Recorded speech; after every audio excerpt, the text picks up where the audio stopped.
En esta hora, hermanos,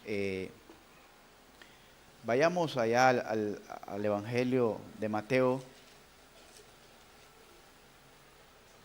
en el capítulo 24, creo que es 26, perdón, en el versos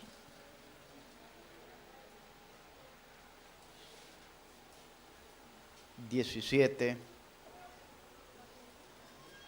al 29.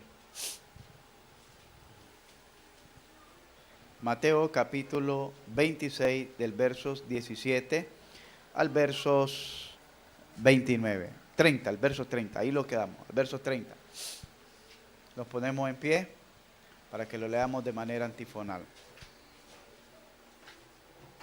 Leemos la palabra de Dios honrando al Padre, al Hijo y al Espíritu Santo, y dice así: En el primer día de la fiesta de los panes sin levadura, vinieron los discípulos a Jesús diciéndole: ¿Dónde quieres que preparemos para que comas la Pascua? Y él dijo: id a la ciudad a cierto hombre, decidle: el maestro dice, mi tiempo está cerca, en tu casa celebraré la Pascua con mis discípulos. Y los discípulos hicieron como Jesús les mandó y prepararon la Pascua. Y mientras comían dijo: de cierto os digo que uno de vosotros me va a entregar. Y entristecidos en gran manera, comenzó cada uno de ellos a decir: ¿soy yo, Señor? Entonces él respondiendo dijo: el que meta la mano conmigo en el plato, ese me va a entregar. A la verdad, el Hijo del Hombre va según está escrito de él, mas ay de aquel hombre por quien el Hijo del Hombre es entregado. Bueno le fuera a ese hombre no haber nacido. Entonces respondiendo Judas, el que le entregaba, dijo: ¿soy yo, maestro? Le dijo: tú lo has dicho. Y mientras comía, tomó Jesús el pan y bendijo, y lo partió y dio a sus discípulos y dijo: tomad, comed, esto es mi cuerpo. Y tomando la copa y habiendo dado gracias, les dio diciendo: bebed de ella todos. Porque esto es mi sangre del nuevo pacto, que por muchos es derramada para remisión de los pecados. Y os digo que desde ahora no beberé más de este fruto de la vid hasta aquel día en que lo beba nuevo con vosotros en el reino de mi Padre. Y cuando hubieron cantado el himno, salieron al monte de los olivos. Amén. Señor, te damos gracias, mi Dios, por concedernos el honor y el privilegio de participar de esta hermosa cena que tú instituiste la noche que fuiste entregado. Gracias por hacernos partícipe, porque a pesar de nuestra vileza, debilidades, pecaminosidades, Señor, tú pensaste en nosotros y estableciste esta ordenanza, Señor, para memoria de ti. Gracias porque un día tú nos llamaste, tú nos salvaste, tú nos redimiste y nos confiaste este hermoso ministerio para gloria de tu nombre. Gracias, Señor. A ti te damos toda gloria, toda honra y todo honor en Cristo Jesús. Amén y amén. Pueden ponerse cómodos, mis amados hermanos. Vamos a meditar una pequeña meditación. Pues ando un poquito ahí afectadito todavía de malestar ahí. Entonces no espero, ¿verdad?, extender mucho este mensaje, ya que es un tema conocido. El tema es la cena del Señor. La cena del Señor. Miramos, hermanos, a través de esto, de la cena del Señor, me gustaría que usted analizara en su corazón, qué apreciación tiene como hijo de Dios al participar de esta hermosa comunión. Oiga bien, ¿cuál es su apreciación como hijo de Dios al participar de esta hermosa comunión? ¿Cuál es su apreciación de la cena del Señor?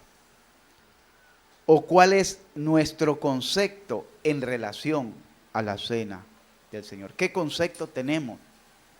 Porque la cena del Señor se ha vuelto algo tan trivial, tan simple, que algunos lo toman a la ligera,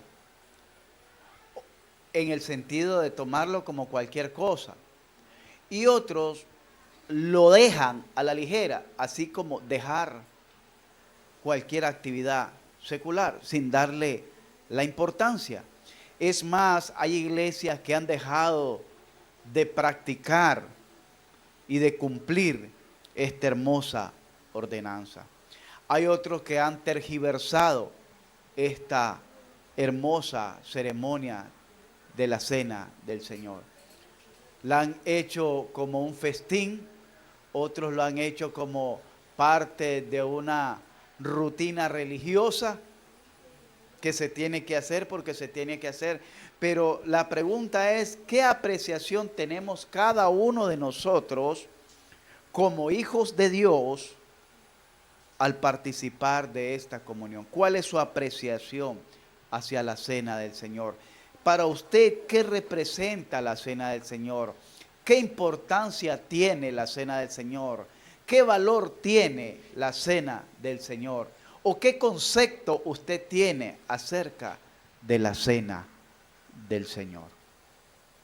Es importante porque participamos de ella, damos testimonio de ella, practicamos de ella, pero es bueno que tengamos conciencia de lo que estamos haciendo. Es bueno que tengamos conciencia y conocimiento de lo que estamos haciendo.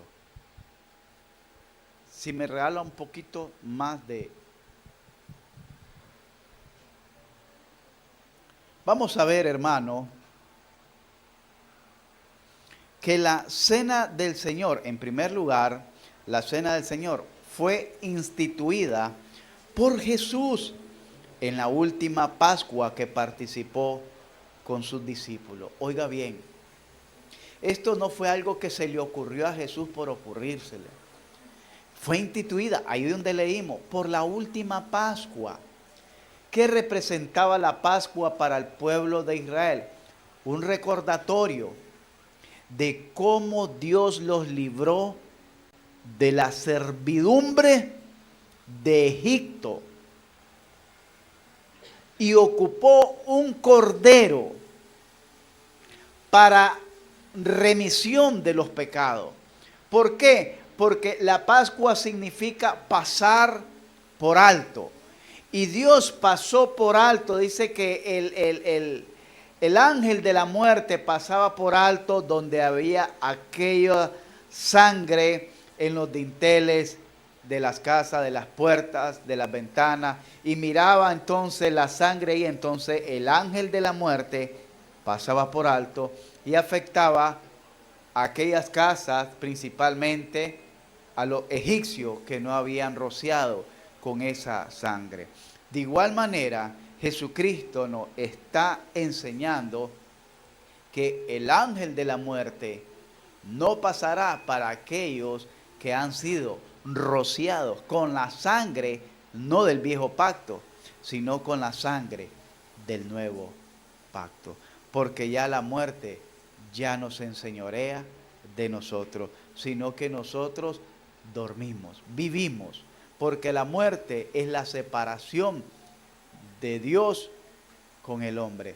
Y nosotros, aunque pasemos a un estado de reposo, no estamos separados de Dios. Ahí en ese estado de reposo tenemos comunión con Dios.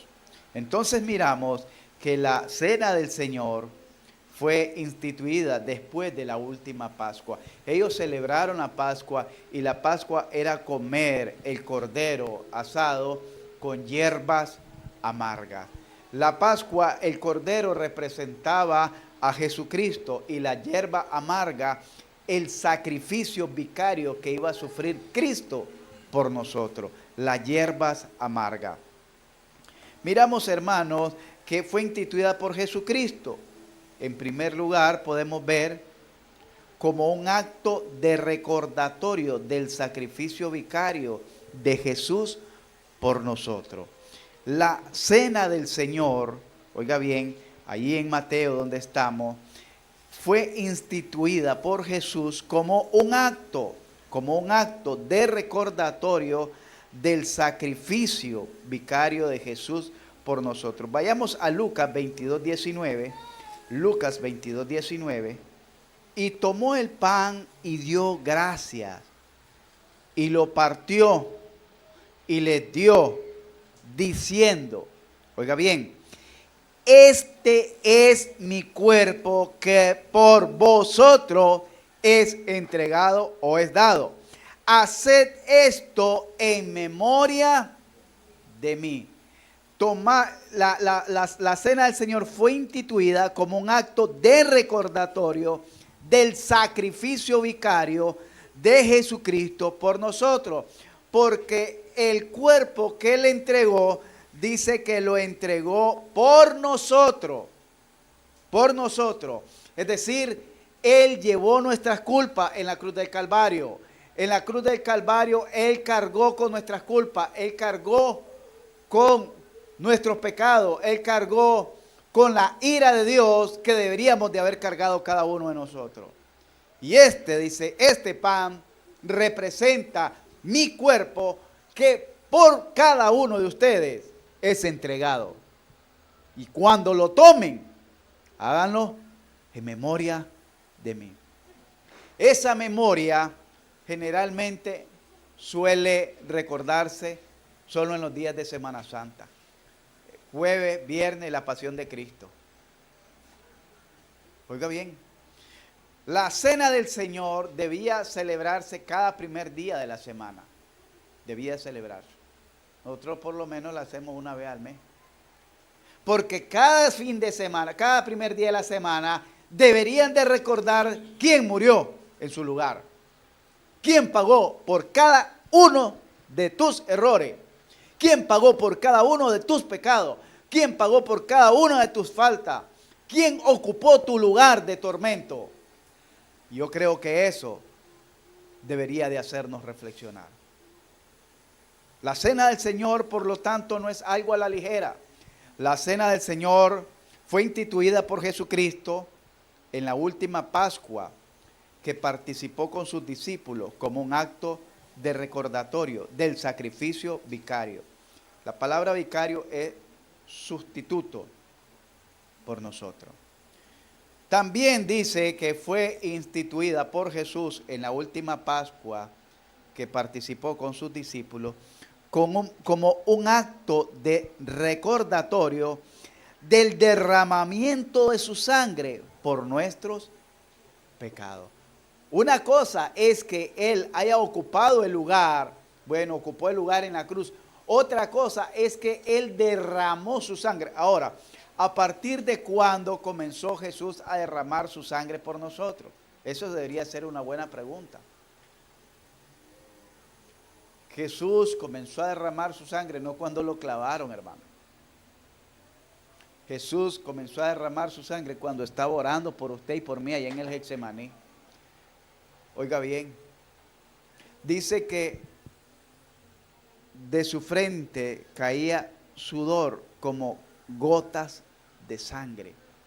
Científicamente, médicos explican que eso sí es posible, porque cuando hay una gran presión o tensión en el cuerpo, oiga bien, hay una gran presión, una gran tensión. Por eso Jesús dijo, mi alma está angustiada hasta la muerte. que los vasos sanguíneos se revientan, me imagino, la presión disparada. Y entonces el sudor se mezclaba con su sangre y caían como gotas de sangre al suelo. Desde ahí comienza Jesucristo a derramar su sangre por nosotros. No solo fue en la cruz, comenzó a derramar su sangre por nosotros cuando fue abofeteado y le reventaron sus bocas, sus labios, cuando fue golpeado con el varejón, con la vara en la cabeza y le rajaron su cráneo cabelludo. Comenzó a derramar su sangre cuando le fue incrustado cardos y espinas en forma de corona. También derramó su sangre ahí por nosotros. Derramó su sangre cuando fue flagelado su cuerpo con látigos. Y por último derramó su sangre por nosotros cuando fue clavado. Y como si no fuera poco, cuando fue atravesado con una lanza en su costado. Oiga bien, vayamos a Mateo 26, 28. Mateo 26, 28. La cena del Señor, por lo tanto, hermano, no es nada a la ligera.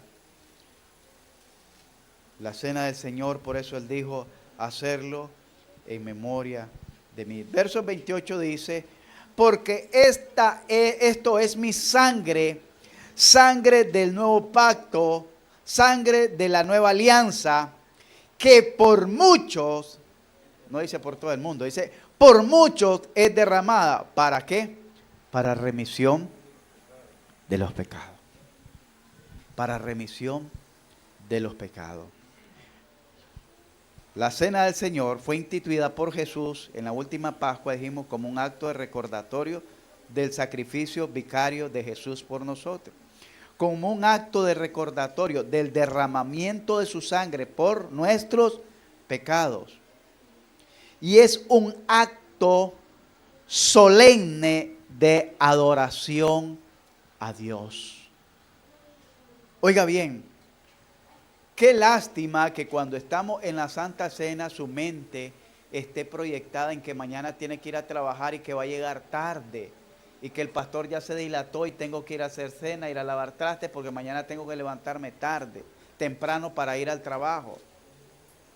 Qué lástima que cuando estemos en un culto de Santa Cena usted esté pendiente de cualquier cosa menos de lo que se está realizando en el sentido espiritual interno de cada uno de nosotros, en esa adoración para con Dios, porque la cena del Señor es un acto de adoración para con Dios. No es solo un acto de beberse el vino y el pan y ya terminamos, ya salimos de eso. Y me lo voy a beber para que el pastor no me diga nada, porque si mira que no me lo bebo, después me está reclamando, me está preguntando por qué. Oiga bien, es un acto solemne de adoración a Dios. Versos 30, 26, 30.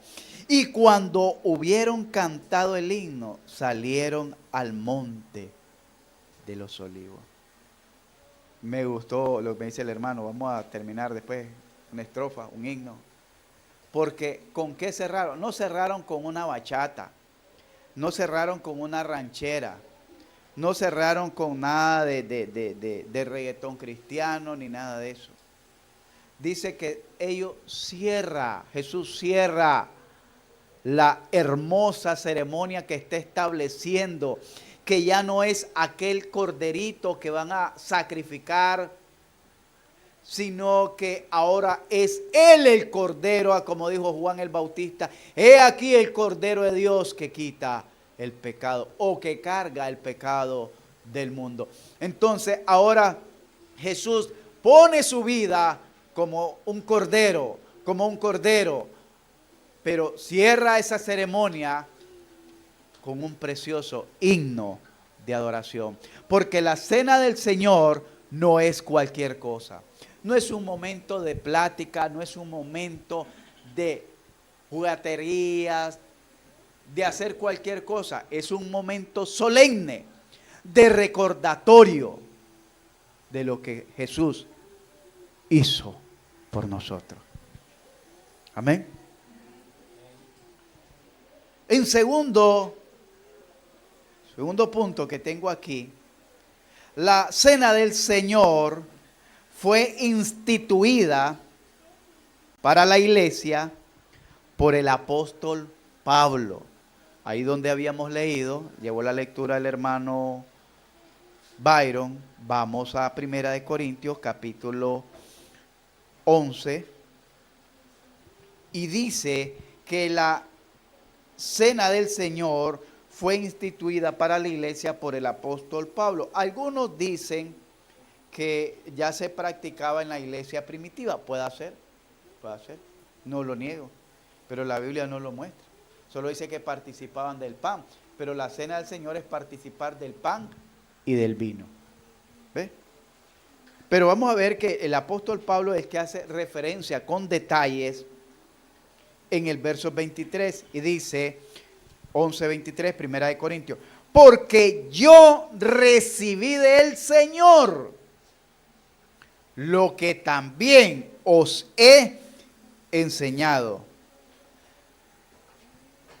Pablo, como él no participó, y esto debería ser unas también de los requisitos de un apóstol, haber participado de la cena del Señor. Porque yo recibí del Señor lo que también les he enseñado. Pablo, el apóstol Pablo, instituye la cena del Señor a la iglesia. Y la instituye, en primer lugar, como un acto de comunión verdadera entre hermanos. Aquí ya va cambiando un poquito más, porque ya la cena que instituye el apóstol Pablo ya va de una manera más personalizada, por decir así.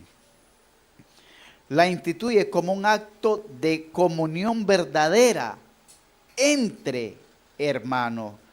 Miremos el verso 17, ahí en 1 Corintios capítulo 11. Pero al anunciaros esto que sigue, no os alabo, porque no os congregáis para lo mejor, sino para lo peor. Pablo está haciendo referencia a la cena del Señor, y él la está instituyendo, dice, como un acto de comunión verdadera entre hermanos. Y le está haciendo un reclamo al anunciarles lo que sigue. ¿Qué es lo que seguía? El anuncio de la cena. No les alabo porque no se están congregando para lo mejor. Lo mejor que es este momento especial de la cena del Señor. Lo mejor que es este momento maravilloso de poder tener comunión como hermano, como iglesia, pero también poder tener comunión con Cristo. Es el momento más especial que el apóstol Pablo podía darle significado a las reuniones cristianas, un momento muy especial. Pero dice, yo no los puedo alabar en esto porque no se están congregando para lo mejor. ¿Qué era lo mejor? Una verdadera comunión. ¿Por qué? Porque desafortunadamente ellos practicaban la cena a como la practicó el Señor Jesús. Primero se hacía un compartir, cada quien traía de su casa, unos traían un pollito asado, otros traían gallo pintito con queso, otros traían unas verduritas cocidas, otros traían un pan sabroso horneado, otros traían un balde de jugo de fresco, etcétera, etcétera. Y todos los ponían ahí, pero habían también personas, hermanos, de escasos recursos, que no podían aportar quizás algo significativo. Y tal vez lo que llevaron fue una bolsita de pancitos, de bolitos tostados. Pero ellos lo llevaron. Pero viene el que llevó pollo, dice, ¿cómo? Antes que esto termine, antes que comience la comelona, yo me voy a ir a agarrar mi pollito, porque solo yo traje pollo. Y los demás trajeron gallo pinto, no, y después me van a dejar a pie, no. Yo traje pollo para comerme mi pollito, quería comer pollito.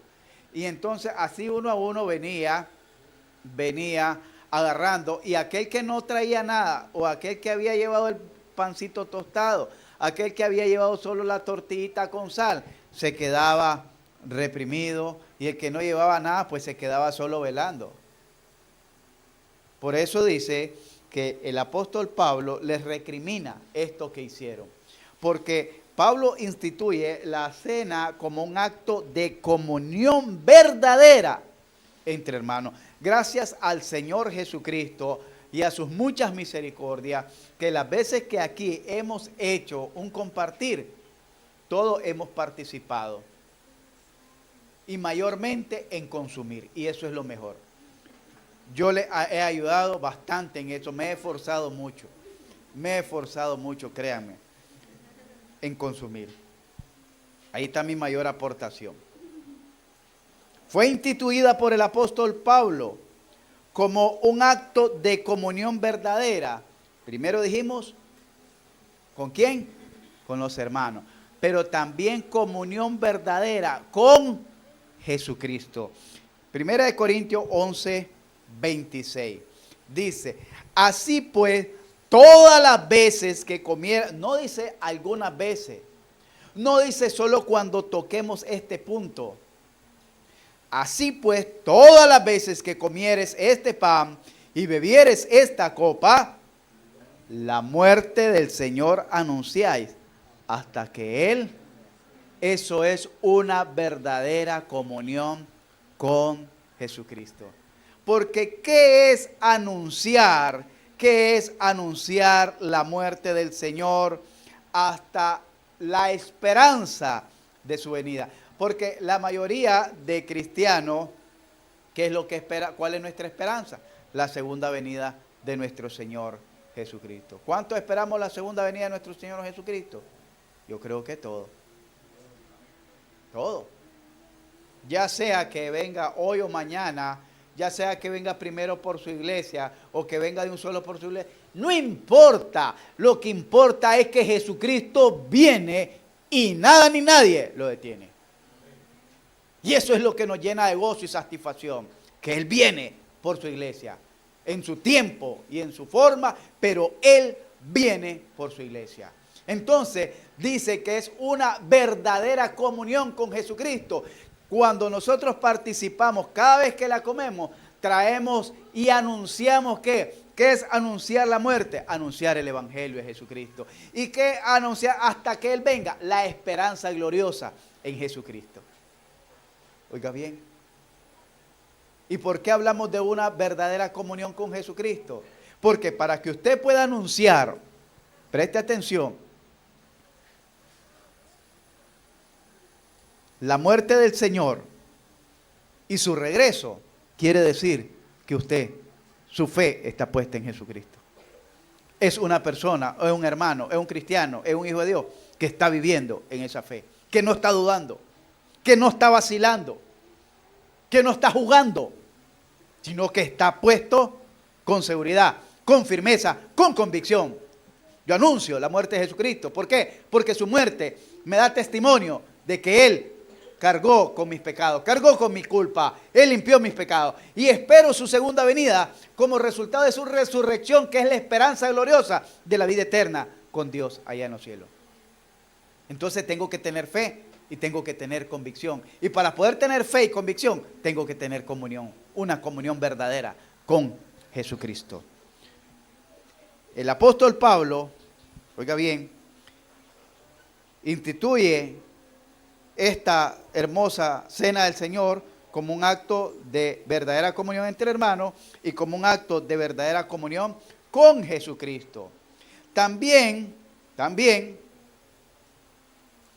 el apóstol Pablo instituye esta hermosa cena del Señor como un acto de medición.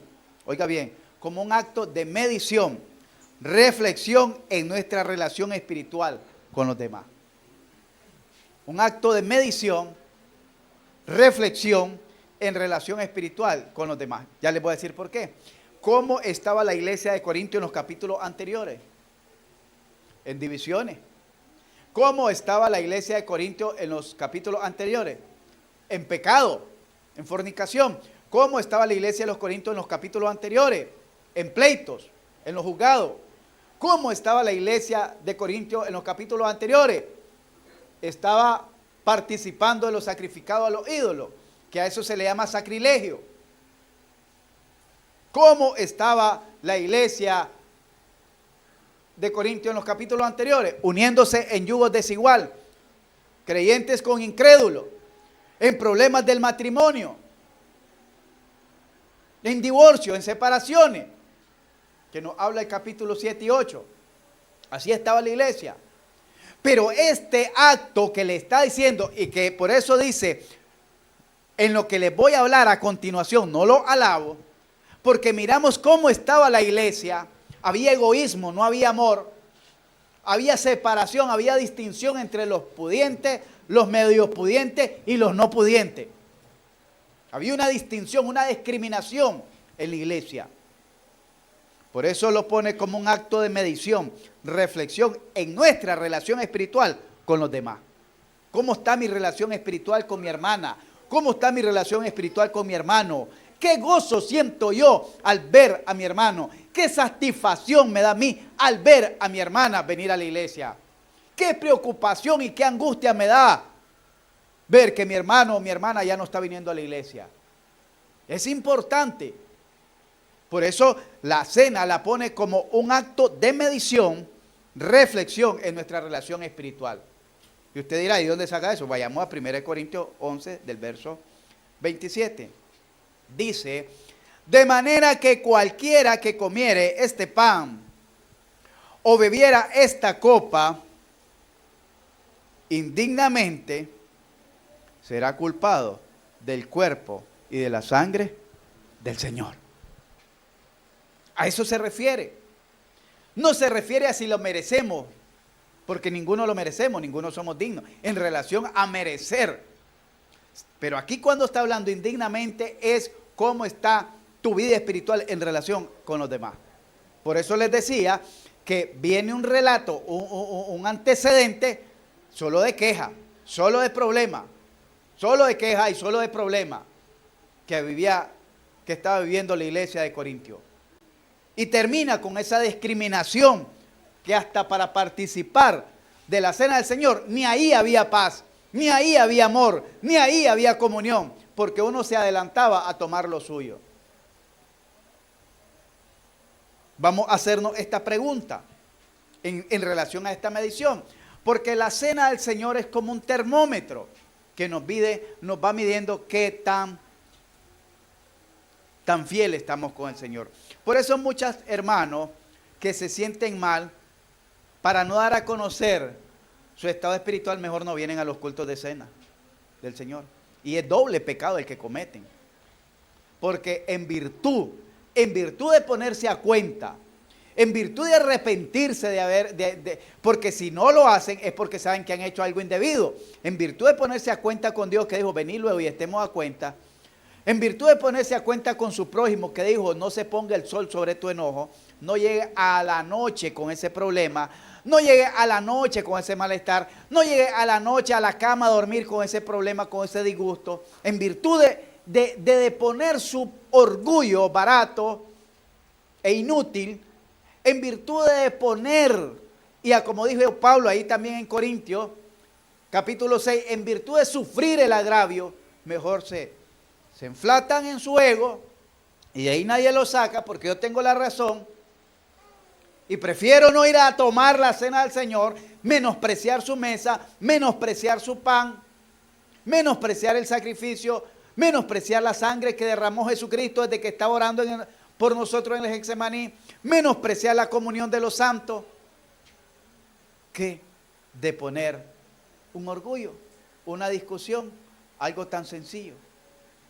que se puede arreglar con dos palabritas. Lo siento. Discúlpame. ¿Se fijan? Eso era todo. Lo siento. Discúlpame. Eso era todo. Pasó un día, 2 días, 3 días, 4 días para poder decir dos palabritas. Lo siento. Discúlpame. O lo siento. Perdóname. ¿Está bien? Sí, fue mi culpa. Sí, está bien, ya te dije, fue mi culpa, fue mi error. Aunque no haya sido, pero no pierde nada con aceptarlo. Pero no se pierde la cena del Señor. No se pierde de la comunión con Dios. No se pierde la oportunidad, el honor, el privilegio de participar una vez más de esta hermosa comunión. Por eso les pregunto, ¿Qué concepto tenemos de la cena del Señor? Vamos a hacernos 3 preguntas. ¿Estamos llevando una vida digna del Señor? Una. Esa respóndanselo ustedes, yo no se la voy a responder. Porque ahí dice, el que bebiera de esta copa indignamente. ¿Podríamos ponernos a probar nuestra fe y obediencia al Señor? Podríamos ponernos, oiga bien, a probar nuestra fe y nuestra obediencia al Señor. ¿Qué tan obedientes estamos siendo con Dios? Porque déjeme decirle, alguien no puede tener comunión con Dios si no tiene comunión con su iglesia.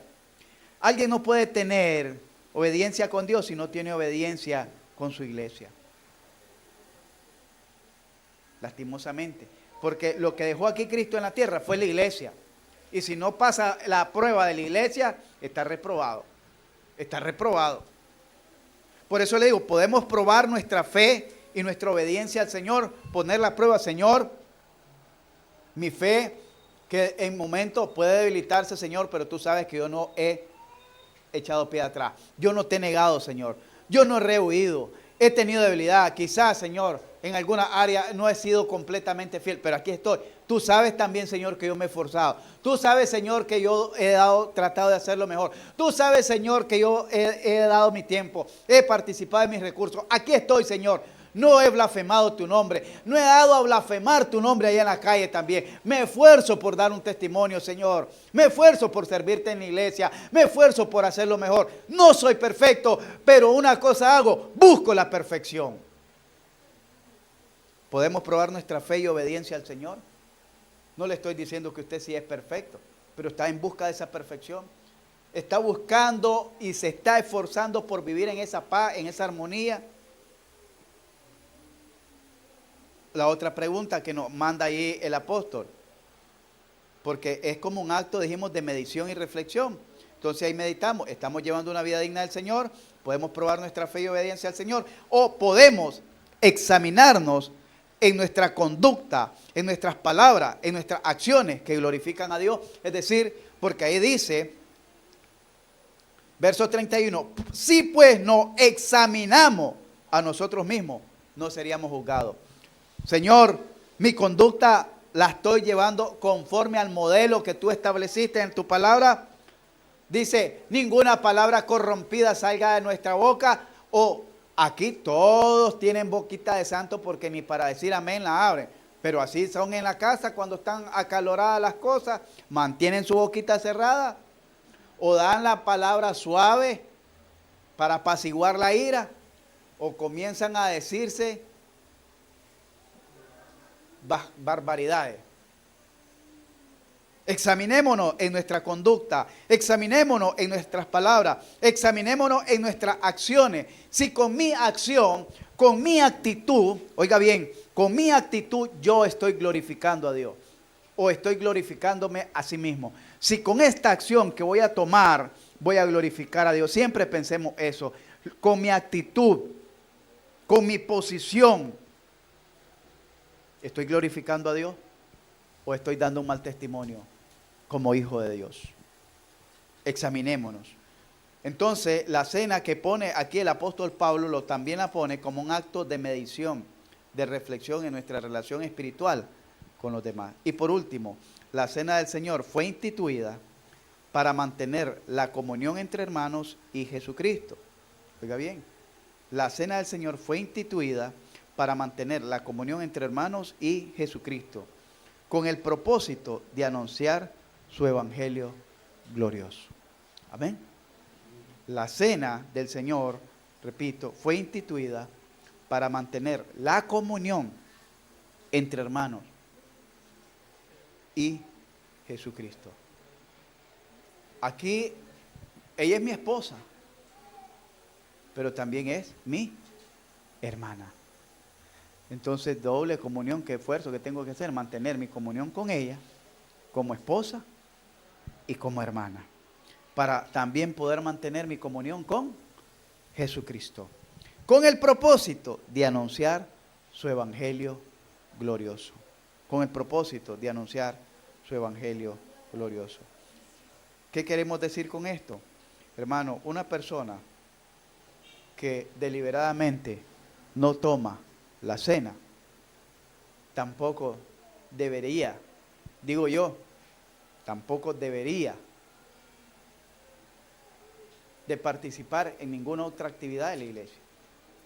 Porque si se siente mal por tomar la cena, no se siente porque anda mal, pero no se ha querido poner a cuenta, entonces tampoco puede servir en otra área. En ninguna, ni la Biblia debería leer, porque de nada le sirve, porque para poder ser iluminado de la Escritura, que recibe iluminación, tiene que tener paz en su corazón. Entonces lo primero, Jesús fue quien lo dijo. Antes que venga y traigas tu ofrenda al altar, ve y ponte de acuerdo con tu hermano. Para que tengas paz y con esa paz puedas leer, puedas orar, puedas adorar y puedas participar en toda la obra de gracia del Señor. ¿Entendimos eso? Bien, vamos a pasar a la cena del Señor, mis amados hermanos. Espero que con este mensaje usted tenga la confianza de tomar la cena. No decir, pues ahora ya no la